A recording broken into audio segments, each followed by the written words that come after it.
इस कार्यक्रम के पुण्यार्जक हैं श्री छवि कुमार सेठी, फर्म अमर रोलर, फ्लावर मिल, गोलाघाट रोड, दीमापुर, नागालैंड 797112।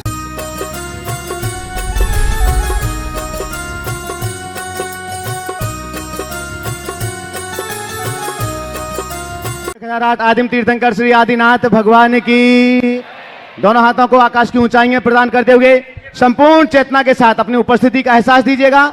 गुणायतन मूल नायक श्री चंद्रप्रभु भगवान की, परम शांति विधायक श्री शांतिनाथ भगवान की, करुणा नायक श्री नेमिनाथ भगवान की, चिंतामणि श्री पार्श्वनाथ भगवान की, वर्तमान शासन नायक श्री महावीर भगवान की, 24 तीर्थंकर भगवंतों की, संत श्रोमणी 108 आचार्य गुरुवर श्री विद्यासागर जी महामुनिराज की, गुणायतन प्रणेता शंका समाधान प्रवर्तक पूज्य मुनिवर श्री प्रमाण सागर जी महाराज की, पूज्य मुनिवर श्री अरह सागर जी महाराज की, सम्मेद शिखर तीर्थराज की पावन धरा पर स्थित गुणायतन परिसर, जहां से आप सभी लोग और देश और दुनिया के कोने कोने में अपने घरों पर टीवी सेट के सामने बैठे हुए इस शंका समाधान के लोकप्रिय कार्यक्रम को देख रहे सभी श्रद्धालुओं का गुणायतन परिवार एवं श्री सेवायतन परिवार हार्दिक हार्दिक स्वागत एवं अभिनंदन करता है। बंधुओं, आप लोग ऐसे स्थान पर विराजित हैं जहां पर विश्व का पहला जनालय पंचायतन शैली का निर्मापित हो रहा है। आने वाले कुछ ही समय में वह पूर्णता को प्राप्त कर रहा है, जहां पर प्रतिमाएं विराजित होकर के पंचकल्याणक प्रतिष्ठा के माध्यम से वह जनालय पूज्यता को प्राप्त करेगा। इसके साथ ही गुणायतन में एक अद्भुत कला का निर्माण किया जा रहा है, या यूं कहूं संपूर्ण संस्कृति को पलों में समझने के लिए एक राइड का निर्माण किया जा रहा है, जिसका नाम है समव शरण दर्शन। और संपूर्ण महापुरुषों के जीवन वृत्त को संक्षेप में समझने के लिए एक मूवी का निर्माण किया जा रहा है, जिसका नाम है आत्मा से परमात्मा। ये सब अनुभव केंद्र में जाकर के आप देख सकेंगे, जिसमें जिनागम की बातों को, शास्त्रों की भाषाओं को जिसे आप पढ़ नहीं सकते, समझ नहीं सकते, उन पोथियों की बातों को आप पलों में समझ सकते हैं। इन्हीं सभी उपक्रमों को देखते हुए देश और दुनिया के उदार मना दानदातार प्रतिदिन गुणायतन परिवार से जुड़ते हैं।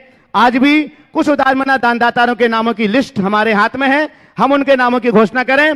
उसके पहले देश और दुनिया में इस कार्यक्रम को देख रहे सभी श्रद्धालुओं के लिए महाराज श्री के मंगल आशीष की प्रतीक्षा है। तो आइएगा, हम अपने दोनों हाथों को जोड़ते हैं, महाराज श्री के पावन चरणारविंद में त्रिवार नमोस्तु निवेदित करते हैं। आप सबके लिए भी मंगल आशीष मिले और आपके माध्यम से जो इस कार्यक्रम को लाइव अपने घरों में बैठ करके देख रहे हैं, उनके लिए भी मंगल आशीष की छांव प्राप्त हो। हे महाराज श्री, नमोस्तु नमोस्तु नमोस्तु। बंधुओं, आज गुणायतन परिवार से निर्माण निधि के रूप में जुड़ने वाले सदस्यों की घोषणा हम पहले कर रहे हैं। अपेक्षा होगी जोरदार करतल ध्वनि से आप उनका सम्मान करेंगे, और अगर यहां पर उपस्थित हैं तो आप अपनी जगह पर खड़े होकर के महाराज श्री का मंगल आशीष ग्रहण कर सकते हैं। आज निर्माण निधि से जुड़ रहे हैं बंडा सागर मध्य प्रदेश से श्री ऋषभ कुमार जैन डूमर वाले, श्रीमती मंजू जैन, जोरदार करतल ध्वनि सम्मान कीजिएगा बंधुओं। श्रीमती उषा जैन, श्री विमल कुमार जी जैन जयपुर राजस्थान से, और श्री राजेंद्र कुमार जैन, श्रीमती सुधा जैन जबलपुर मध्य प्रदेश से, श्री श्रीपाल सरला जी, अंकित नयन, सिद्धांत सेठी गुवाहाटी आसाम से। एक बार जोरदार करतल ध्वनि से सभी का सामूहिक सम्मान कीजिएगा। बंधु, आज गुणायतन में जिन्होंने स्वर्णदान दिया हुआ है, श्रीमती मंजुला जैन जयपुर राजस्थान से, इनका भी जोरदार करतल ध्वनि से सम्मान करें। आज गुणायतन से निर्माण मित्र के रूप में जुड़ रहे हैं श्रीमती शांति देवी गंगवाल, श्री कमल कुमार गंगवाल, प्रफुल्ल हर्ष प्रसम कुणाल, ऋषि मदनगंज किशनगढ़ अजमेर राजस्थान से। अगर यहां पर उपस्थित हैं तो अपनी जगह पर खड़े हो जाएं। एक बार जोरदार करतल ध्वनि के साथ हमारा अनुरोध है, चूंकि भीड़ बहुत ज्यादा है, आप अपने स्थान पर ही रहें, सम्मान का सामान वहां तक लेकर के जाएं। और शकुन दीदी सागर पहुंचेंगे उनका सम्मान करने के लिए। गुणायतन ट्रस्टी शकुन दीदी सागर आज गुणायतन से निर्माण सारथी के रूप में जुड़ रहे हैं श्री दीपचंद पाटोदी, श्री विनोद कुमार मनोज कुमार पाटोदी, धुबरी असम से। एक बार जोरदार करतल ध्वनि से आपका सम्मान करें। हमारा अनुरोध है कि थोड़ा सा आप आगे पहुंचे यहां तक, और सपरिवार पहुंच करके गुणायतन परिवार में सम्मिलित होने के लिए हम आपको यहां पर आमंत्रित करते हैं। नीचे थोड़ी सी जगह बना लीजिएगा, आज ऊपर तक पहुंचने जगह नहीं है, तो आप नीचे थोड़ी जगह बनाएं। हमारे जो ट्रस्टी बैठे हुए हैं वहीं पर और आपके सम्मान के लिए आमंत्रित कर रहा हूं आशीष जी ठेकेदार। हाँ, गुणायतन ट्रस्टी बंडा से हमारे बीच है। मेमेंटो प्रदान करके सम्मान करेंगे। आज जो गुणायतन से निर्माण सारथी के रूप में जुड़ रहे हैं श्री दीपचंद जी पाटौदी, श्री विनोद कुमार, मनोज कुमार पाटौदी, धुबरी, असम से। आप लोग करतल ध्वनि के साथ सम्मान की इस अनुमोदना की श्रृंखला में सम्मिलित हो सकते हैं। निर्माण सारथी के ही रूप में जुड़ रहे हैं श्रीमती इंदिरा जैन, श्री पवन कुमार जैन सोनीपत से। श्रीमती इंदिरा जैन, श्री पवन कुमार जैन सोनीपत से। अगर उपस्थित हो तो अपनी जगह पर खड़े हो जाएं। श्रीमती इंदिरा जैन, पवन कुमार जी जैन सोनीपत। चलेगा। आज गुणायतन से निर्माण मित्र से निर्माण सारथी के रूप में जुड़ रहे हैं श्री अखिल जैन, सुपुत्र श्री सुरेंद्र जैन दिल्ली से। श्री अखिल जैन, सुपुत्र श्री सुरेंद्र जैन दिल्ली उपस्थित हैं क्या? चलेगा। एक बार जोरदार करतल ध्वनि से इनका सम्मान कीजिएगा। टीवी के माध्यम से आपकी तालियों का सम्मान उनके पास तक पहुंचता है। आज गुणायतन से सूत्रधार के रूप में जुड़ रहे हैं श्री अनिल कुमार, अक्षय कुमार जैन, अजय कुमार जैन, अलिया परिवार, ललितपुर, उत्तर प्रदेश से। आपके सम्मान के लिए मैं आमंत्रित कर रहा हूं अशोक जी सिंगई, खुरई से हमारे बीच हैं, गुणायतन ट्रस्टी पहुंचेंगे। श्री अनिल कुमार, अक्षय कुमार जी जैन, अजय कुमार जी अलिया, ललितपुर से आज जो गुणायतन में सूत्रधार के रूप में जुड़ रहे हैं, और अशोक जी सिंगई पहुंचेंगे सम्मान करने के लिए। बंधुओं, आज गुणायतन से सूत्रधार के ही रूप में जुड़ रहे हैं श्री अनिल कुमार जैन चिलकाना वाले, श्रीमती रुक्मणी जैन, आर्जव, मनीषा, पायल, गोरी, नेहा, गुंजन जैन बड़ौद बागपत से। जोरदार करतल ध्वनि से सम्मान कीजिएगा। श्री अनिल कुमार जैन बड़ौद वाले उपस्थित हैं। चलेगा। आपके सम्मान के लिए मैं आमंत्रित कर रहा हूं सुनील जी जैन, सीएफओ गुणायतन पहुंचेंगे, और श्री अनिल कुमार जी जैन, श्रीमती रुक्मणी जैन, आर्जव, मनीषा, पायल, गोरी, नेहा, गुंजन जैन बड़ौद बागपत, जो आज गुणायतन से सूत्रधार के रूप में जुड़े हुए हैं, उनका सम्मान करें। बंधुओं, आगे प्रश्न के लिए तैयार रहेंगे रीसु सुयस जैन पिंडरई। हम आपके लिए बतला दें, आने वाले कार्तिक मास के अष्टानिक महापर्व पर 1 नवंबर से 8 नवंबर तक इस सिद्धों की भूमि पर श्री 1008 सिद्धचक महामंडल विधान, मूल संस्कृत भाषा का सिद्धचक महामंडल विधान यहां पर संपन्न होने के लिए जा रहा है, जिसके संपूर्ण मंत्रोच्चार महाराज श्री के मुखारबिंद से होते हैं। और उसके लिए जो मंडल तो लगभग पूरे हो गए थे, लेकिन अब जो रिक्त हो रहे हैं, खाली हो रहे हैं, उसके लिए एक नाम यहां पर आया हुआ है 3,11,000 रुपए की राशि में। श्री सुनील सिंगई, रिमझिम सिंगई, संतोष सिंगई, किरण सिंगई, श्रीमती सरला जी, परिधि मिनी, विदिशा मध्य प्रदेश से। एक बार जोरदार करतल ध्वनि से इनका सम्मान करें। रीसु एक मंडल के लिए नाम आया है श्री पहले से उनका नाम था, और चूंकि ये नाम लाइव में उनका आ नहीं पाया है, श्री सुदेश जैन पप्पू या कोयला वाला परिवार कटनी से। एक बार जोरदार करतल ध्वनि से उनका भी सम्मान कीजिएगा। निर्माण निधि से जुड़ रहे हैं सम्यक जैन, माता सज्जन जैन बूंदी राजस्थान से। रीसु सुयस जैन पिंडरई अपना प्रश्न रखेंगे, और इसके बाद में तैयार रहेंगे ब्रह्मचारी पारस भैया। परम पूज्य दोनों महाराज श्री जी के चरणों में मेरा, हमारे परिवार का एवं संपूर्ण पिंडरी समाज का कोटिशय नमन। महाराज श्री, हमारे विवाह को 5 माह हुए हैं। हम संयुक्त परिवार से हैं। हमें कुछ ऐसे सूत्र देने की कृपा करें कि आगे हमारे परिवार की एकता, अखंडता एवं प्रेम वात्सल्य बना रहे, और हम परिवार एवं समाज के लिए कुछ अच्छा कर सकें। कृपया हमें मार्गदर्शन दीजिए। नमोस्तु महाराज श्री। बहुत अच्छा भाव व्यक्त किया है। संयुक्त परिवार में रहते हुए परिवार की एकता, अखंडता, प्रेम वात्सल्य को बनाए रखने का भाव आपने प्रकट किया है। मैं तुम्हारे माध्यम से तुम्हारी तरह रहने वाली या होने वाली सभी बहुओं के लिए कुछ संदेश देना चाहूँगा। 4 बातों को ध्यान में रखो। पहला, अपने ससुराल को अपना घर मानो। जी महाराज श्री। दूसरा, अपने सास ससुर में ही अपने माता पिता की छवि देखो।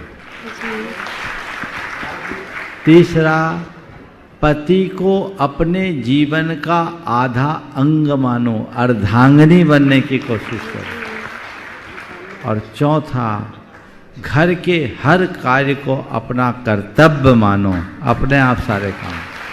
जी महाराज। ये 4 बातें यदि आत्मसात हो गए तो जीवन में कभी किसी की न 4 बातें सुननी पड़ेगी, न 4 बातें सुनाने की नौबत आएगी।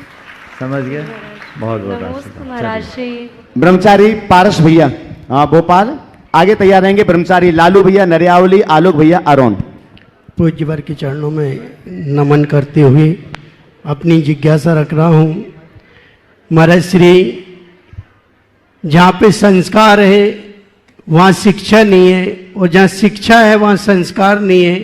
जैन संस्कृति के जो भी बच्चे उच्च शिक्षा प्राप्त करना चाहते हैं उनके लिए संस्कार भी चाहिए और शिक्षा भी चाहिए। तो ऐसा नहीं हो सकता कि आपके माध्यम से एक मधुबन में झारखंड, बंगाल और बिहार, ये 3 प्रांतों की एक ज्वलंत समस्या है कि हमारे बच्चों को अगर हम कहीं और नहीं भेजेंगे तो वो पढ़ नहीं पाएंगे और वहाँ संस्कार है नहीं है। तो ऐसा नहीं हो सकता कि आपके माध्यम से इसी मधुबन में एक ऐसा स्कूल खुले जो कि भारत में उच्च शिक्षा के साथ साथ संस्कार भी उनके बने रहें और हमारी संस्कृति के बच्चे हमारी संस्कृति में बने रहें। क्योंकि आज पैकेज का समय है और पैकेज के चक्कर में हमारे बच्चे दूसरी ओर मुड़ रहे हैं। उनके संस्कार हमारे बीच में रहे और वो अपना। ब्रह्मचारी जी ने बहुत सामयिक प्रस्ताव रखा है। प्रस्ताव है, सुझाव भी है। आप सबकी अनुमोदना से इसे पारित कर दिया जाए। देखिए, शिक्षा के क्षेत्र में बहुत काम की अपेक्षा है। यह भी एक प्रकार का ज्ञान मंदिर है, संस्कार शाला है, चेतना को जगाएगी। दुनिया में इस तरह के जितने भी संस्थान हैं वे मनोरंजन के हैं, पर ये गुणायतन मनोरंजन का स्थान नहीं, मनोमंथन का स्थान है। वहां आकर लोग अपना मनोमंथन करेंगे और उससे उनके जीवन को दिशा मिलेगी। मैंने आपकी बात गंभीरता से सुनी है, प्रतीक्षा कीजिए। मैं तो एक ही बात जानता हूं, मैं कुछ नहीं करता, मैं कुछ नहीं करता। जितना मेरे निमित्त से होना है वो सब हो जाता है। समझ गए? मैं करता नहीं हूं, केवल निमित्त हूं। पुण्य के योग से, गुरु के आशीर्वाद से कुछ बुद्धि मिली है सोचने की, समझने की, उसका उपयोग करता रहता हूं और उदारता पूर्वक आप लोगों को बांटने की कोशिश करता हूं। लेकिन इसे भी मैं अपना नहीं समझता। आप सबका पुण्य योग होगा तो जो आप चाह रहे हैं वो होगा, उससे भी अच्छा हो जाएगा। भावना भाई है, प्रणाम है। बहुत अच्छा। आप सभी लोग अपना अपना उपादान तैयार रखो, महाराज जी निमित्त बन के तैयार हैं। ब्रह्मचारी लालू भैया नरियावली, आलोक भैया आरोन। आपके बाद तैयार रहेंगे विलास पासन्नवर शरद कुमार, बेंगलुरु कर्नाटका। परम पूज्य गुणायतन प्रणेता भावना युग प्रवर्तक मुनिश्री के चरणों में अनंत कोटि नमोस्तु नमोस्तु नमोस्तु। परम पूज्य मुनिश्री अरह सागर जी महाराज के चरणों में कोटि कोटि नमोस्तु। महाराज श्री, मेरा प्रश्न है कि व्रत प्रतिमा लेने के बाद पंचम गुणस्थान वर्ती कहा गया है, तो यदि किसी व्यक्ति ने द्रव्य से तो प्रतिमा व्रत स्वीकार कर लिए और व्रतों के प्रति उसका बहुमान भी है, किंतु यदि भावों में उतार चढ़ाव है तो वो उस व्यक्ति वह श्रावक अपने गुणस्थान को बनाए रखने के लिए कैसे अपने को संभाले, और यदि द्रव्य से रहेगा तो गुणस्थान कैसा क्या रहेगा? मैं एक सवाल करता हूँ, कोई मुनि अपनी चर्या और क्रिया को तो पाल रहा है पर भीतर मुनित्व का भाव नहीं है, तो क्या वो भाव मुनि कहलाएगा? द्रव्य मुनि का भाव मुनि तो नहीं कहलाएगा ना? नहीं। उसका गुणस्थान मुनि जैसा होगा? नहीं। तो जब मुनि को ये नहीं मिलेगा तो तुम्हें कैसे मिलेगा? जब व्रतों को ऊपर से पालोगे तो उसका असर भी ऊपरी होगा, और जो व्रतों को भीतर से पालता है उसका असर भीतर होता है। तुम्हारी चर्या बाहर है, गुणस्थान भीतर। जो तुम्हारे भावों से नियंत्रित होगा। हालांकि अपने गुणस्थानों को माप पाना बहुत कठिन है, गुणायतन में उसी का उपक्रम किया जाएगा जिससे लोग एक अनुमान लगा सकते हैं। लेकिन दिव्य ज्ञानियों के ज्ञान का विषय होने के बावजूद हम यदि उसका निरंतर एहसास और आभास करते रहे, अपने व्रतों के प्रति जागरूकता रखते हुए आत्मा की तरफ दृष्टि केंद्रित करें, तो मानकर चलना हम अपने प्रयोजन की सिद्धि करने में समर्थ हो सकते। नमोस्तु। विलास पासनवर शरद कुमार, बेंगलोर कर्नाटका। आगे तैयार रहेंगे विकर्ष शास्त्री शलेहा। नमोस्तु महाराज, नमोस्तु महाराज, नमोस्तु महाराज, नमोस्तु महाराज। हमारा 3 प्रश्न है। एक पूछेगा। ओके। मोक्ष के बाद आत्मा का कोई रूप नहीं है, मगर सभी तीर्थंकर पुरुष रूप में क्यों है? तीर्थंकर मोक्ष के पहले की अवस्था की बात की, अरहंत है या सिद्ध? अरिहंत। तो हमने अरहंत में मोक्ष है कि सिद्ध में मोक्ष है? अरहंत सशरीरी होते हैं, सिद्ध शरीरी होते हैं। समझ गए? हो गया? चलिए, बहुत बढ़िया। श्री विकर्ष शास्त्री शलेहा। आगे तैयार रहेंगे अनिल अलिया ललितपुर, सूत्रधार गुणायतन। पूज्य मुनिवर द्वय के चरणों में कोटि कोटि नमोस्तु। बहुत गुरुदेव, मेरा प्रश्न ये है कि अकेलापन ये एक शब्द है जिसमें 2 अवस्थाएं होती है। एक तो मुनिराज जब अकेले होते हैं तो वो आनंद का अनुभव करते हैं, और जब हमारे जीवन में अकेलापन होता है तो हम डिप्रेशन के शिकार हो जाते हैं या बहुत भय होता है। तो गुरुदेव, इन दोनों अकेलेपन में अंतर क्या है? आखिर क्या कारण है कि उसी अवस्था में मुनिराज आनंद का अनुभव करते हैं और हम भय का अनुभव करते हैं? और कृपया इस शंका का बहुत अच्छा सवाल। अकेलापन 2 प्रकार का, एक अपने आप को अकेला महसूस करना, और एक और किसी की अपेक्षा से रहित होकर अपने आप को अकेला जानना। मैं अकेला हूँ, इस भाव बोध का नाम एकत्व की अनुभूति है।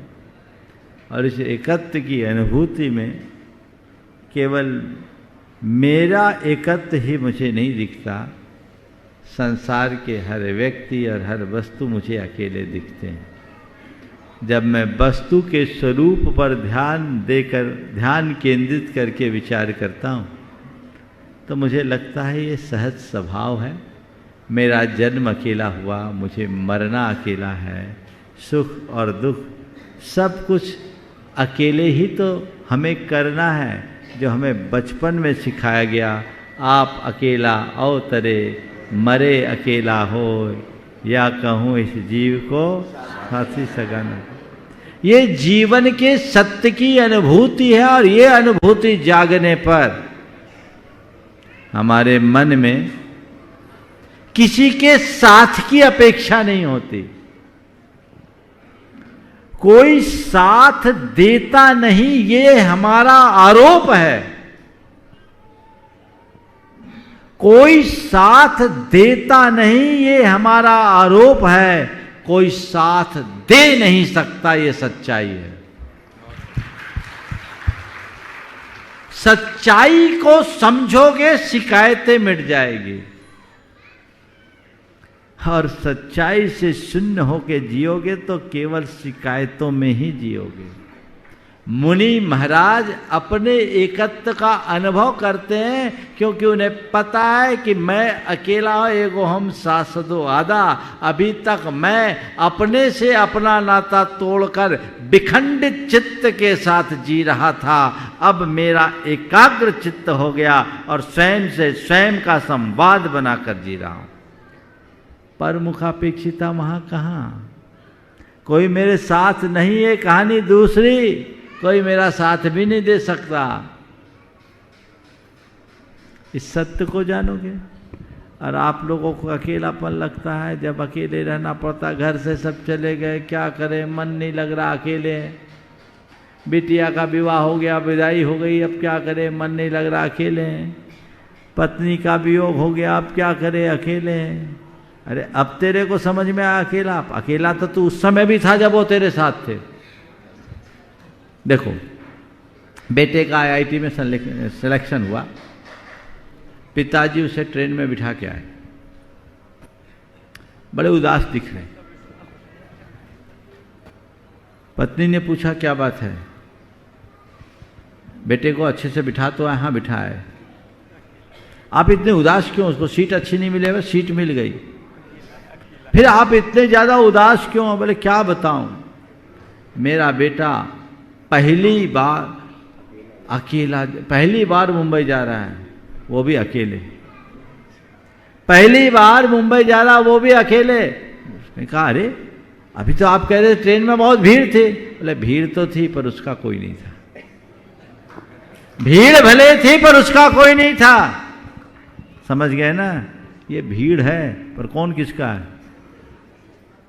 कौन किसका है? जिसको तुम अपना बोलते वो भी तुम्हें छोड़ के जाएगा, और वो नहीं छोड़ेगा तो तुम छोड़ के चले जाओगे। बोलो सच्चाई है कि नहीं? तो संयोग साथ है, साथी नहीं है। किसी के साथ तुम रह सकते हो पर किसी को अपना साथी नहीं बना सकते। तुम्हारा सच्चा साथी तुम्हारा ज्ञान दर्शन रूप तुम्हारा उपयोग है, तुम्हारी आत्मा, तुम्हारी चेतना, उसको पहचानो। एगो हम सासदो आदा नान दंसन लखनो शेषा में बाहिरा भावा सब्वे संजोग लखना। ये भाव अगर अंतरंग में आ जाए तो जीवन की दिशा बदल जाए। अनिल अलिया ललितपुर आगे तैयार रहेंगे। भावना कल्पना प्रियंका जैन मड़िया जी जबलपुर। पूज्य श्री मुनिश्री प्रमाण सागर जी अरह सागर जी महाराज के चरणों में, अलिया परिवार ललितपुर एवं ललितपुर से आए हुए समस्त सिद्ध तक विधान करने वालों की ओर से नमोस्तु महाराज जी। महाराज जी आपसे सन 98 से जुड़ा हुआ हूँ और आपकी कृपा से और पूज्य पिताश्री बाबू ज्ञानचंद जी अलिया की कृपा प्रेरणा से हमारा संयुक्त परिवार चल रहा है। तीन भाइयों का एक ही चूल्हे पर महाराज जी खाना बनता है। आपका आशीर्वाद बना रहे महाराज जी। इसी की उपलब्धि में हमने 2008 में बेटे का IRS में हुआ, अब इस समय अक्षय के बेटे का 667वीं रैंक IIT में आई हुई है। महाराज जी संयुक्त परिवार के विषय में सभी लोग ये तो कहते हैं महाराज जी कि अच्छा है, तारीफ करते हैं, लेकिन महाराज जी प्रेरणा नहीं लेते। आपके माध्यम से हम ये चाहते हैं कि संयुक्त परिवार के संबंध में ये प्रेरणा। देखिए बहुत अच्छी बात की। अलिया परिवार में 3 भाइयों का परिवार एक चौके में भोजन करता है, एक चूल्हे का भोजन। आजकल ये चीज़ें सुनकर लोगों को बड़ा आश्चर्य होता है, लेकिन लोगों को इनसे प्रेरणा लेनी चाहिए। जितना आनंद और जितनी सुरक्षा ऐसे में है वो अन्यत्र नहीं हो सकती। बहुत बहुत आशीर्वाद। चलिए भावना कल्पना प्रियंका जैन मड़िया जी जबलपुर आए हुए सभी एक साथ खड़े हो जाएंगे। आगे तैयार रहेंगे महेंद्र जैन भोपाल ट्रस्टी गुणायतन। बोलिए प्रश्न बोले। अच्छा, दोनों मुनि राजों के चरणों में जबलपुर पुसन भारी मड़िया चाय हम सभी परिवार का सादर नमोस्तु नमोस्तु नमोस्तु। महाराज जी, महाराज जी हमारा प्रश्न यह है कि माँ ने बालक को गर्भ में 9 मास संस्कार दिए, लेकिन बालक बाल्यावस्था से लेकर युवावस्था तक अत्यंत उत्पाती। तो महाराज जी क्या गर्भ में दिए गए संस्कार उसी पर्याय में फलीभूत होते हैं, या फिर ऐसा कोई नियम है कि गर्भ में दिए गए संस्कार कभी आगामी आने वाले पर्याय में भी उनका फल मिलता है? अगर गर्भ में दिए गए संस्कार पक्के हों तो एक भाव नहीं अनेक भावों में काम कर जाते हैं, उस भाव में भी काम करते हैं। पर कई बार ऐसा है कि उस भाव के संस्कार भी बिगड़ जाते हैं। संस्कारों के साथ संगति का बहुत महत्वपूर्ण स्थान होता है। तो मैं कहना चाहूँगा हम संस्कारों के प्रति जागरूक रहें और उसके साथ संगति का भी ध्यान रखें। एक बात आपके संदर्भ में जरूर कहूँगा कि सभी लोग अगर जो एक अच्छी माँ, एक अच्छा पिता बनना चाहते हैं, एक अच्छी संतान को जन्म देना चाहते हैं, तो गर्भ संस्कार को जरूर ध्यान दें। नमोस्तु महाराज जी। हाँ, महेंद्र जैन भोपाल ट्रस्टी गुणायतन। नमोस्तु महाराज जी। महाराज जी मैं कुछ ऐसे लोगों को जानता हूँ जिनको श्रावकाचार का भी ज्ञान है, मूलाचार का भी ज्ञान है और समयसार की गाथाएं भी सुना देते हैं, लेकिन महाराज जी जब भी वो बोलते हैं, चाहे हमारे बारे में बोलें चाहे महाव्रतियों के बारे में बोलें, उनकी भाषा जो है अमर्यादित होती है, असंसदीय होती है। तो उनको सुन करके महाराज जी स्वाभाविक रूप से क्षोभ आता है ऐसी स्थिति में हमें क्या करना चाहिए महाराज जी? देखिए, जब ऐसे लोग इस तरह की बात बोलते हैं तो आप तो या तो उनसे कह दीजिए कि भाई साहब ये बातें आप मुझसे मत करो, आपकी अगर विचारधारा हमसे मेल नहीं खाती, आप अपनी विचारधारा के अनुरूप जियो, लेकिन कृपा कर आप ऐसी बात न करें जिससे हमारा मन क्षुब्ध हो। और उनको समझा दीजिए, एक बार अच्छे से बोल दीजिएगा तो अपने आप रास्ता ठीक हो जाएगा। अगर दोबारा भी वो बोलते हैं तो उनसे बहस करने की जगह आप सुरक्षित दूरी बना लो, इसी में ज़्यादा अच्छा है। क्योंकि हर व्यक्ति अगर की अपनी विचारधारा है, धारणाएं हैं, और किसी को उल्टा ही देखना है तो आप क्या कर सकते हैं?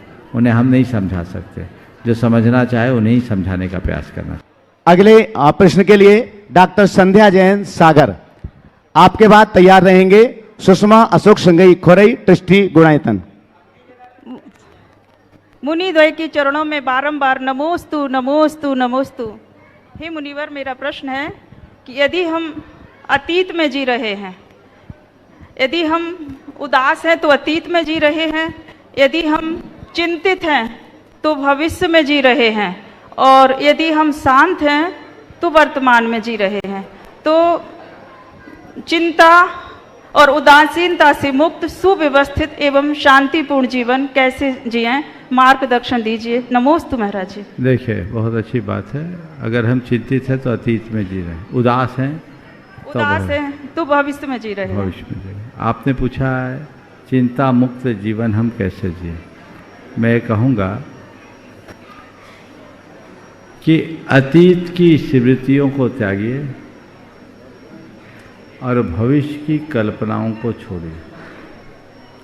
भविष्य की कल्पना की जगह यदि हम भविष्य का संकल्प लेते हैं तो वो हमारे जीवन के लिए ज़्यादा सुखदायी होता है। तो हमें भविष्य के लिए संकल्पित होना चाहिए और अतीत की बुरी स्मृतियों का प्रतिज्ञापूर्वक त्याग करना चाहिए, जिससे हम समझ सकें। सुषमा अशोक संगई खोरई, ट्रस्टी गुणायतन। नमोस्तु गुरुवर, नमोस्तु गुरुवर। मैं चाहूँगा आज हमारे बीच हमारे समाज के लिए एक गौरव के रूप में जो उपस्थित हुए हैं दिनेश जी लोकपाल, उनका स्थान मंच पर होना चाहिए। इन्हें मंच पर बिठाइए, बहुत उत्तम होगा। आइए, आप आइए। आपके कार्य से अभी थोड़ी देर बाद मैं सबको आपका परिचय दूंगा। इन्होंने पूरे जैन समाज का मान ऊंचा किया है, तो ऐसे व्यक्ति से हाँ तो सबका परिचय होना चाहिए। सपत्नी के ऊपर बैठे, बुला लीजिए सबको। श्री दिनेश कुमार जी जैन, सदस्य लोकपाल, ये हमारे आपको पीछे बता एक जोरदार करता एक मिनट, दिनेश जी एक बार खड़े हो जाएं, आप सब लोग आपको देख ले, बहुत उत्तम होगा। ये दिनेश जी जैन हैं और भारत सरकार में लोकपाल के रूप में काम कर रहे हैं। ये पूरे के पूरे जैन समाज का गौरव है कि लोकपाल 6 सदस्यीय लोकपालों की टीम है और उसमें ये एक हैं और पहले लोकपाल है भारत के। इनके इस क्षेत्र में आने से इनका नहीं, समाज का भी गौरव बढ़ा है। और ये मेरे पास पहले भी आए पर मुझे याद नहीं है, इन्होंने कहा आए, लेकिन आज जब ये मिले तो मुझे देख के लगा ये लोकपाल तो अपनी जगह है, एक अच्छे श्रावक भी हैं, देव शास्त्र गुरु के प्रति समर्पित भी हैं। ऐसे लोग जब समाज में आगे आते हैं तो समाज का मान बढ़ता है। 1983 के IAS हैं और ये महाराष्ट्र के कैडर से रहे, वहाँ के मुख्य सचिव भी रहे और उसके बाद यहाँ तक पहुँचे हैं। इनसे समाज को बहुत आशा है, इसलिए मैं चाहता हूँ इनको मंचासीन ही किया जाए। यहीं बैठिए, चलिए आगे। बंधुओं, श्री दिनेश जी सदस्य लोकपाल महाराज श्री ने आपके लिए बताया, ये परिचय आपका हो चुका है। मैं आपके सम्मान के लिए आमंत्रित कर रहा हूं। सम्मान इसलिए कि मंच आपसे गौरवान्वित है। एक समाज के ऐसे गौरव आज इस मंच पर उपस्थित हैं, जो कार्यक्रम देश और दुनिया के लाखों लोग इस समय अपने घरों पर बैठ करके देख रहे हैं। तो ये मंच निश्चितम तौर पर आपसे गौरवान्वित है। आपके सम्मान के लिए मैं आमंत्रित कर रहा हूं श्री सुभाष जी जैन CEO गुणायतन पधारें। और साथ में श्री राजकुमार जी अजमेरा हजारीबाग अध्यक्ष सेवायतन पधारेगा आपके सम्मान के लिए। महामंत्री निहारिका शाश्वत आपके सम्मान के लिए पधारे। और बंधु आपकी करतल ध्वनि अनवरत जारी रहना चाहिए, लगातार आपकी करतल ध्वनि चलना चाहिए जब तक ऐसे व्यक्तित्व का सम्मान यहां पर चल रहा है। तालियों का अवदान अनवरत। श्रीमती दिनेश जी की धर्मपत्नी भी यहां पर पधार जाएं सम्मान की श्रृंखला में, मेरा अनुरोध है। नहीं, अच्छा, ठीक ठीक ठीक ठीक ठीक। तालियां अनवरत लगातार आपकी सम्मान की श्रृंखला में चलना चाहिए बंधुओं। ये बहुत ही गौरवशाली व्यक्तित्व हैं और हम चाहेंगे दिनेश जी महाराज जी के हाथों से यह साहित्य अवश्य ग्रहण करें। बहुत ही पठनीय और जीवन को सही दिशा प्रदर्शित करने वाला यह महाराज श्री का साहित्य है। अब मैं यहां पर आमंत्रित कर रहा हूं आपके साथ जो और अतिथिगण पधारे हुए हैं। डॉक्टर मुकेश जैन जयपुर राजस्थान से हमारे बीच में पधारे, नेत्र विशेषज्ञ हैं। एक बार जोरदार करतल ध्वनि से उनका भी सम्मान करें। और साथ में डॉक्टर श्रीमती रेणु जैन जयपुर राजस्थान से आइएगा, दोनों साथ में आ जाएं। आपके सम्मान के लिए मैं आमंत्रित कर रहा हूं श्री सुनील जी जैन CFO गुणायतन, कृपया पधारेंगे आपके सम्मान करने के लिए। सुभाष जी साथ में रहेंगे। और महिला वर्ग का सम्मान करने के लिए मैं आमंत्रित कर रहा हूं शकुन दीदी सागर। शकुन दीदी पधारें महिला वर्ग का सम्मान करने के लिए।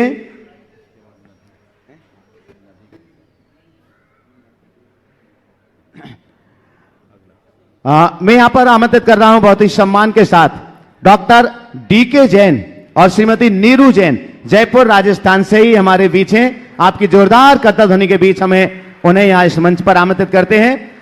आपके सम्मान के लिए मैं आमंत्रित कर रहा हूं सिद्धार्थ जी कासलीवाल प्रशासक गुणायतन और साथ में श्रीमती नभी जैन ठेकेदार बंडा से हमारे बीच में गुणायतन ट्रस्टी पधारेंगे और श्रीमती नीरू जैन का सम्मान करेंगे। आइएगा, आपकी करतल ध्वनि अनवरत, बार बार नहीं कहना पड़े, अतिथियों का सम्मान है, गौरव होना चाहिए आपके लिए।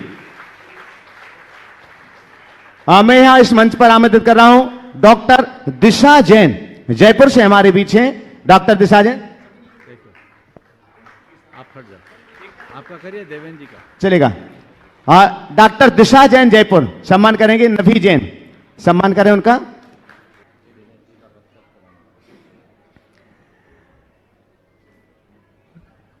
चलेगा, जोरदार जोरदार करतल ध्वनि से सभी अतिथियों का सामूहिक सम्मान कीजिएगा। और हम यहां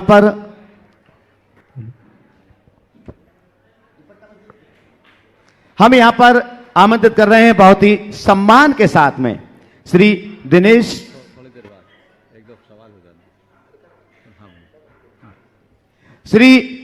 कुमार जी जैन सदस्य लोकपाल आज हमारे बीच यहां पर उपस्थित हैं और हम अवश्य चाहेंगे कि उनका वक्तव्य हम सभी के लिए यहां पर सुनने के लिए मिले। तो मैं आमंत्रित करता हूं श्री दिनेश जी के लिए कि पधारें और आप अपनी भावनाएं, आप इस गुणायतन में पधारे हैं जो गुणायतन विश्व का एक इकलौता ऐसा क्षेत्र बन रहा है जहां पर पंचायतन शैली के जिनालय और अनुभव केंद्र आप सभी ने आपने देखा ही है। उसके लिए तो मैं चाहूंगा कि आप अपनी भावनाएं इस गुणायतन में स्थित सभी श्रद्धालुओं के लिए प्रेषित करें। दिनेश जी जैन। कोई दिक्कत नहीं। नमस्ते महाराज। नमस्ते। यहाँ उपस्थित सभी जैन धर्म को पालने वाले सभी मेरे माताओं, बहनों, भाइयों, मुझे बहुत खुशी हो रही है कि मैं आज इस कार्यक्रम में आपके बीच में उपस्थित रह सका। महाराज जी, मुझे बहुत खुशी है कि मैंने जैन परिवार में जन्म लिया। बहुत सुंदर, बहुत जैन धर्म के सिद्धांतों को समझने का, उन पे अमल करने का, उनके हिसाब से चलने का मैं बहुत प्रयत्न करता हूँ और मेरी हमेशा ये कोशिश रहती है कि हमारे तीर्थंकरों ने जो हमें जो विचार दिए हैं, जो हमें तथ्य समझाए हैं, उनका जीवन में अनुग्रह करूं और मेरे हाथों से जितनी भी हो सके जैन धर्म की और इस मानवता की मैं सेवा कर सकूं। मेरा प्रशासकीय जीवन में भी मेरा यही प्रयत्न रहा है कि मैंने जहाँ जहाँ भी जिस जिस पोस्ट पे मैं रहा, मैंने धर्म के लिए काम किया, धर्म को समझने की कोशिश की। कई जगह मुझे कहने में मतलब थोड़ा सा संकोच भी होता है, लेकिन क्योंकि उसमें अहंकार की भावना आती है। लेकिन महाराज जी, जहाँ जहाँ हो सके मंदिरों के लिए ज़मीन अलॉटमेंट का काम भी मैंने बहुत प्रयास किया, और ऐसी ऐसी जगह जहाँ पे ज़मीनों के भाव बहुत आसमान छू रहे थे, लेकिन मैंने अपने प्रयत्नों से सरकार से कम रेट में बहुत मंदिरों को ज़मीन दिलाई है, और मेरे को इस बात की बहुत खुशी होती है। आज इस संस्था में आकर मुझे बहुत आनंद हुआ कि एक तरह से एक नवीन प्रोजेक्ट कि जिसकी कल्पना भी हम लोग नहीं कर सकते हैं, ऐसा एक नवीन प्रोजेक्ट, जो एक नया प्रोजेक्ट इस भूमि पे, इस पावन भूमि पे अब तैयार होने जा रहा है। और हम सबका यही प्रयत्न रहेगा कि इस प्रोजेक्ट को, इसको यशस्वी करने में जितना भी योगदान हम सब कर सके, मैं पर्सनल लेवल पे जो कर सकूँगा मैं निश्चित करने की कोशिश करूँगा। आपका आशीर्वाद बना रहे मेरे मन में गरीबों के प्रति और समाज में जो वंचित ग्रुप है उनके प्रति मेरे मन में हमेशा आदर भावना जगी रहे, यही आशीर्वाद मैं आपसे बहुत हाँ, मैं महाराज जी के चरणों में निवेदन करता हूं कि वे अपनी मंगल आशीष प्रदान करें। अभी आप दिनेश जी को सुन रहे थे। अभी मैंने कहा था कि एक अधिकारी बाद में, एक श्रावक पहले है, और वो सारा भाव इनके शब्दों में प्रकट हो गया। एक बहुत अच्छी बात इन्होंने अपने वक्तव्य के प्रारंभ में की कि मुझे इस बात का गर्व है कि मैं जैन हूँ, और मैं चाहूँगा कि ये सीख हर अधिकारी के मन में होना चाहिए, और वो जैन होने के नाते जैनों का कोई गलत काम न करे, पर सही काम करने में कोई संकोच न करे। जैन तो ऐसे ही गलत के पक्षधर नहीं होते, लेकिन अच्छे के लिए रुकावट नहीं होने चाहिए। दिनेश जी जैसे अधिकारी हमारे समाज में जब तक रहेंगे, जैन धर्म की चहुमुखी प्रभावना होते रहेगी, और लोगों को भी इन लोगों से प्रेरणा लेनी चाहिए। बड़ी प्रसन्नता, आज भी बहुत सारे अधिकारी, और मैं देख रहा हूँ आज दिनेश जी, एक बिटिया हमारे बीच आई है, वो है अहिंसा। आ जाओ, ये 2021 कैडर की IAS है। आज ये अहिंसा के रूप में आई है, भविष्य में दिनेश जी के रूप में भी आ सकती है। मैं इसे इसलिए बुला रहा हूँ, ये विशुद्धतया धार्मिक है, इसे बंगाल कैडर मिला है, इनकी ट्रेनिंग हो चुकी है, और इनसे मार्गदर्शन लेना अभी ये मेरे पास आई थी। तो इनके रात्रि भोजन का त्याग, वेज नॉन वेज एक साथ जहाँ बनता वहाँ नहीं खाती, कठिनाइयाँ हैं, पर सामना करने के लिए तत्पर है, संस्कार इसके बोल रहे हैं। मैं चाहता आगे आ जाओ इधर से ऐसे का, और मैं चाहूँगा ये हमारे समाज की भविष्य है, तो इसका सम्मान दिनेश जी के हाथों हो चलेगा, है ना, ये ताकि आगे बढ़े, इनके संस्कार आगे बढ़े। ऐसे संस्कार निष्ठ अधिकारी हमारे समाज में रहेंगे तो समाज की कोई समस्या कभी खाली नहीं रहेगी। ये इन्होंने भावना योग किया, अपना एक्सपीरियंस भी बताएगी अभी, पर पहले मैं चाहूंगा एक बार इनका सत्कार सुश्री अहिंसा जैन जबलपुर, जो IAS बंगाल कैडर से हैं और बहुत ही होनहार बिटिया है, धार्मिक है, अनंत गुरु भक्त है, और हम चाहते हैं उसका सम्मान श्री दिनेश कुमार जी जैन के हाथों से हो। एक बार जोरदार जोरदार करताल ध्वनि के साथ आपके बीच से निकल करके बिटिया यहां तक पहुंची है, और आज इस मंच पर गौरवशाली वो दोनों दुपट्टा साफा दे दें। बंधु, लगातार करताल ध्वनि आपकी अनवरत जारी रहना चाहिए सम्मान की श्रृंखला में। और हम सम्मान की श्रृंखला के बाद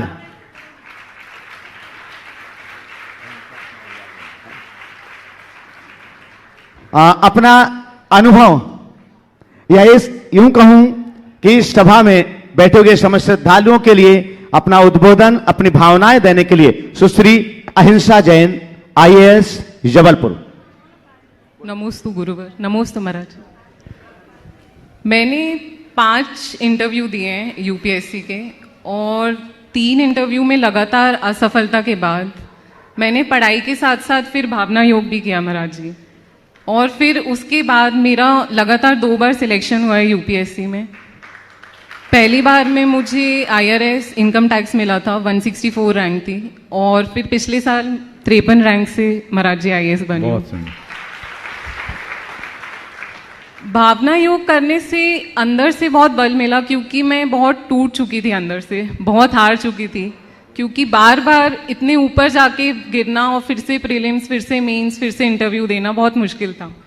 लेकिन भावना योग से अंदर से कॉन्फिडेंस मिला, और मेरी जो नेगेटिव सोच थी एग्जाम को लेके वो पॉजिटिव हो गई।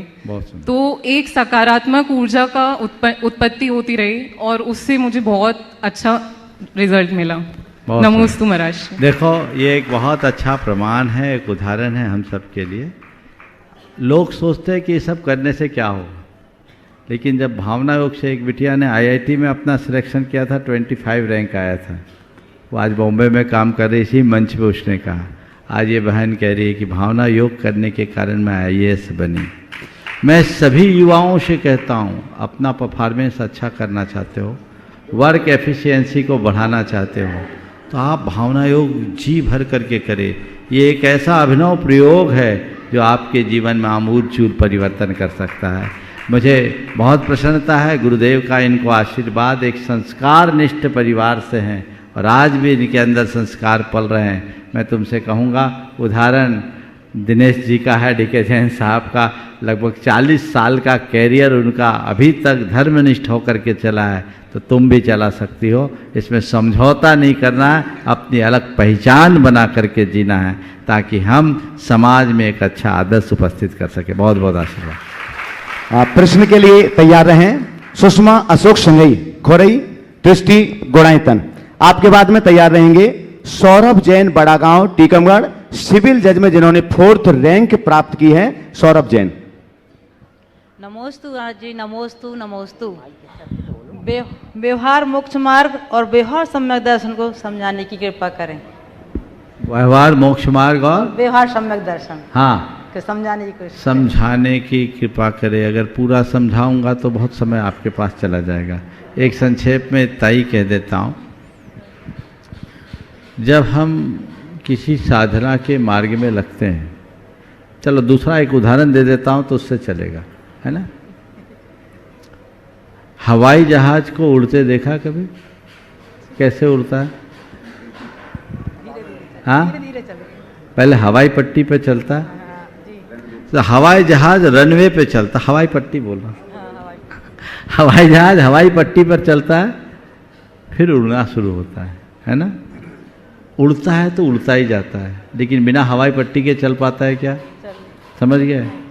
तो ये हवाई पट्टी पर चलने का नाम व्यवहार मोक्ष मार्ग है, और उड़ान भर लेने का नाम निश्चय मोक्ष मार्ग। जो हम व्रत, संयम, त्याग, तप धारण करते हैं, ये हवाई पट्टी की भूमिका है, रनवे है। ये हमारा व्यवहार मोक्ष मार्ग है जो बाहर दिखता है, और जब हम अंतरंग आत्मा में डूबकर आत्मा के साथ आत्मा का केंद्रीकरण कर देते हैं ना, वो मोक्ष मार्ग है, निश्चय मोक्ष मार्ग, जहाँ केवल अनुभूति, जब तक प्रवृत्ति है तब तक व्यवहार है, निश्चय में केवल निर्वृत्ति है ना। सार में इतना ही। नमोस्तु महाराज जी, नमोस्तु। सौरभ जैन, बड़ा गांव, टीकमगढ़ से एक होनहार व्यक्तित्व है जिन्होंने सिविल जज में 4th रैंक प्राप्त की है। अपना प्रश्न रखेंगे। देखिए, ये सौरभ भी आज बहुत अच्छा संयोग बना है। सौरभ अभी सिविल जज में 4th रैंक पाया और मेल में 1st। इससे पहले 3 लड़कियां आई।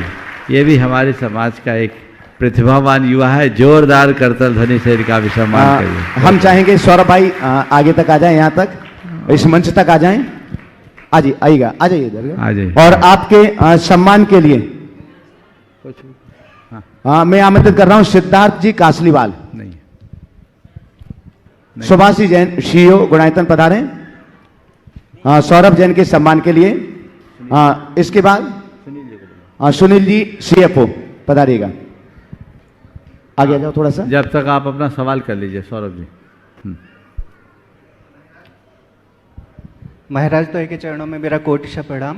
महाराज श्री मैंने अभी भावना योग का प्रयोग किया है और मैं सभी को बताना चाहता हूँ कि एक्चुअली मेरा भी एक राजस्थान का इंटरव्यू हुआ था जिसमें मैं सफल नहीं हो पाया था और उसके बाद कोविड का पीरियड स्टार्ट हो गया था, तो ओबियसली डिप्रेशन आम बात थी, तो मैं भी उसका शिकार हो रहा था और तभी मैंने भावना योग करना स्टार्ट किया। भावना योग एक्चुअली मैं वैसे तो नहीं कर पाता था जैसे आपने बताया था, लेकिन मन में एक भावना निश्चित तौर पर जन्म ले रही थी कि थोड़े टाइम बाद अच्छा टाइम आएगा और अच्छे से रैंक हासिल होगी। महाराज श्री का आशीर्वाद है, आचार्य श्री का आशीर्वाद है, तो महाराज जी आज मुझे सफलता मिली और इसका श्रेय और सब कुछ आपका ही है।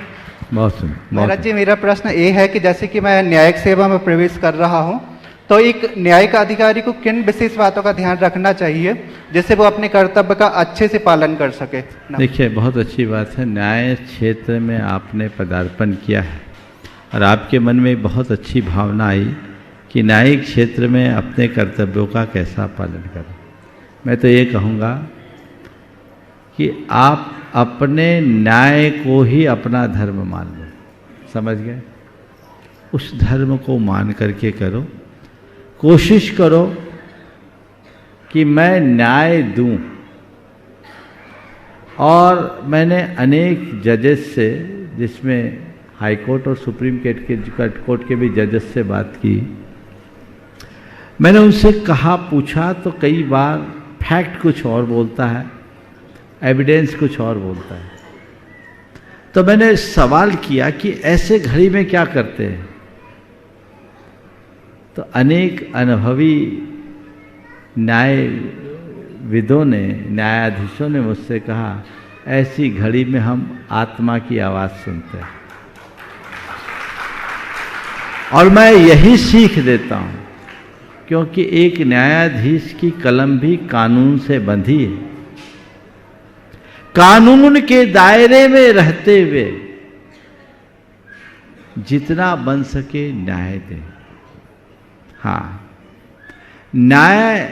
न्यायाधीश की पीठ में और एक धर्म पीठ में, न्यायालय की पीठ में और धर्म की पीठ में एक अंतर है।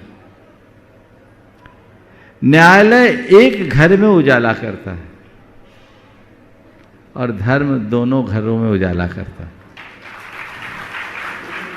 न्याय में पक्ष विपक्ष होता है, तथ्यों के आधार पर विवेचना करके न्यायाधीश को अपना निर्णय देना पड़ता है।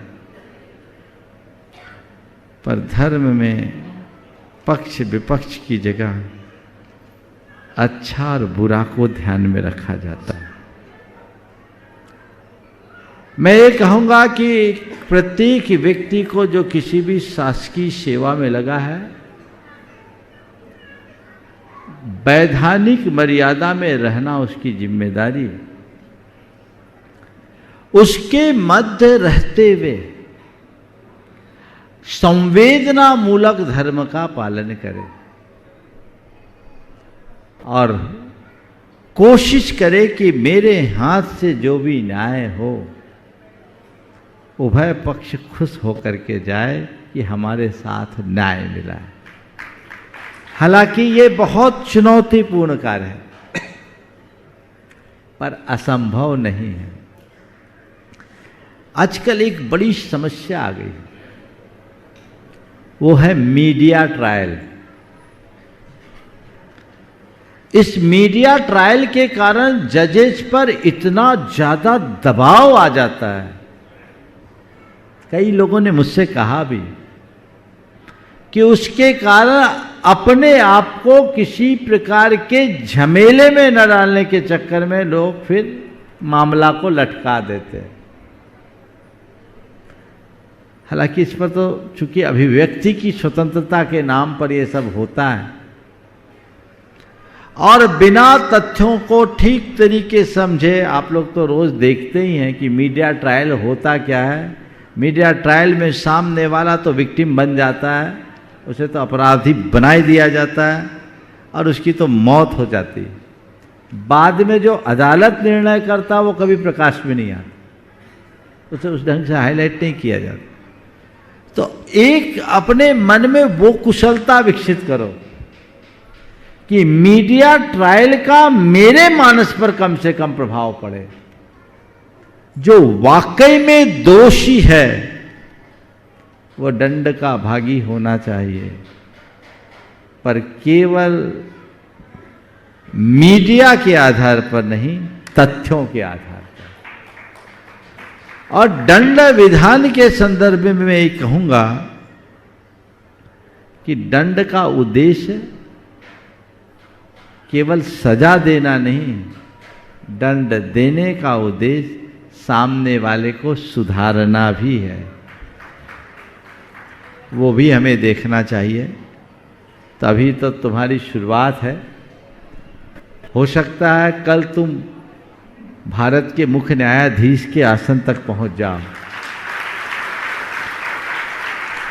और मेरा आशीर्वाद है कि लक्ष्य तो बड़ा रख के चलो, क्योंकि जो भी बने हमारे बीच से तो वहां तक गए। आज दिनेश जी लोकपाल बने तो कभी वो भी हमारे बीच थे। तो अभी से अपने अंदर वैसे संकल्प और संस्कार जगा के रखो, जीवन में बेहतरीन परिणाम आएंगे और एक अच्छा आदर्श उपस्थित होगा। आज समाज को इसकी ही आवश्यकता है। बहुत बहुत आशीर्वाद। आइएगा सम्मान करने के लिए सुनील जी, CFO गुणायतन, और आगे प्रश्न के लिए तैयार रहेंगे। एक बार आप लोग भी इनका अभिवादन कर दीजिए जो। हाँ, और प्रोत्साहन दीजिए। अपने बच्चों को भी तैयार कीजिए कि हमारा बेटा भी सिविल सर्विस में जाए, न्यायिक सर्विस में जाए, समाज की सेवा के लिए, देश की सेवा के लिए और संस्कृति के विकास के लिए अपना योगदान दे। ये प्रेरणा लेनी चाहिए। बहुत सुंदर। चलिए अगला प्रश्न के लिए नवी आशीष अरिहंत जैन, ठेकेदार बंडा, ट्रस्टी गुणायतन। आगे तैयार रहेंगे रीशु सुयश जैन, पिंडरई।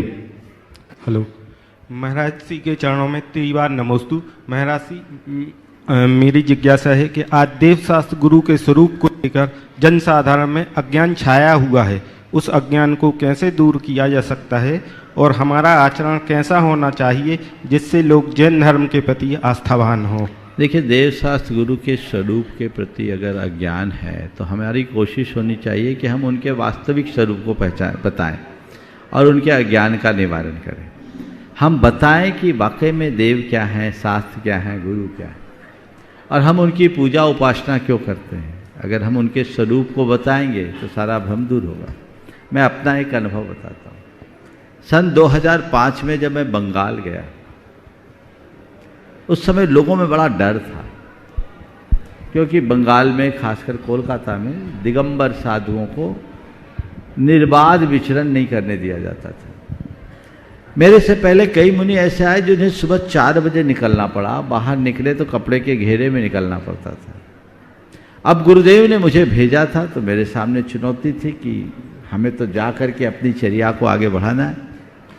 जब मैं वहाँ गया और लोगों से कहा कुछ मत करो, दिगंबर साधु की चर्या को आम भाषा में प्रस्तुत करो, और जैन मुनि की अद्भुत चर्या के नाम से हिंदी, अंग्रेजी और बंगला में एक फोल्डर निकाला। वो लोगों ने बांटा। जहाँ उपसर्ग की संभावना थी वहाँ लोगों ने आरतियाँ उतारी।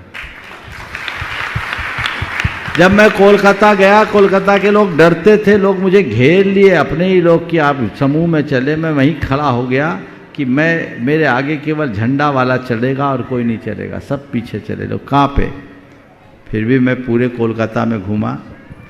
स्वतंत्र आहार चर्या के लिए 2.5 3 किलोमीटर में गया, और ऐसी जनता उमड़ी कि लोगों को आहार दिखाने के लिए CCTV लगाना पड़ा, कैमरा लगाना पड़ा।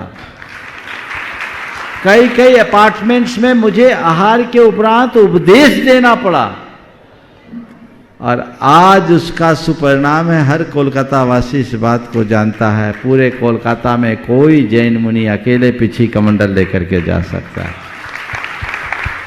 समझ गए?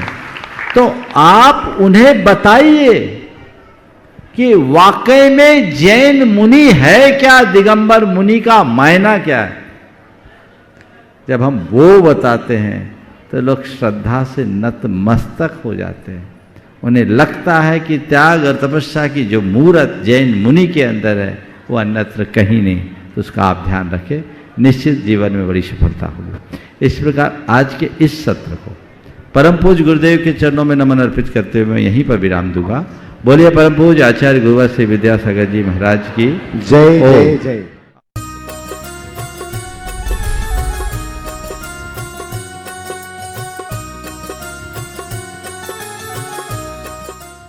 इस कार्यक्रम के पुण्यार्जक थे श्री छवि कुमार सेठी, फर्म अमर रोलर, फ्लावर मिल, गोलाघाट रोड, दीमापुर, नागालैंड 797112।